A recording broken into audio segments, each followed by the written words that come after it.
So there's a really good story, actually, one time.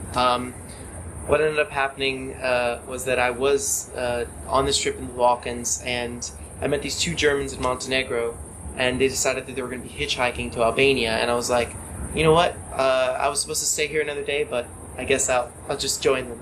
And so I joined them, and we hitchhiked into Albania. Probably not the best of ideas, considering Albania's like, I mean, nothing against Albania. I know a few of them now, and they're really nice people, and very, very helpful indeed. But they have a very bad reputation of being part of the drug trade into Europe.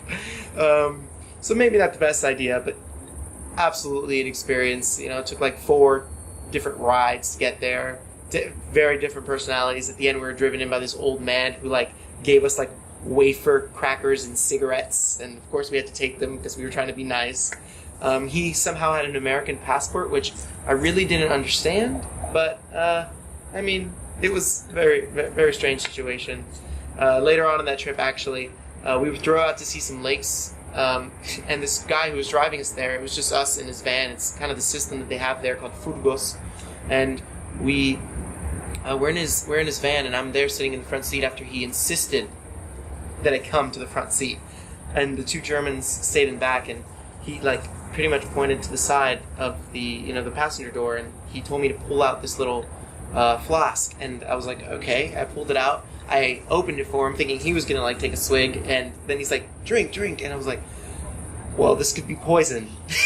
But this is life, and if it ends right here, I guess I go out somewhat in an adventure.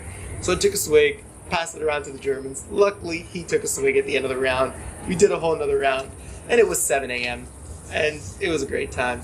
And yeah, so that's sometimes just things that happen because you have the time, you have the will to just kind of take risks.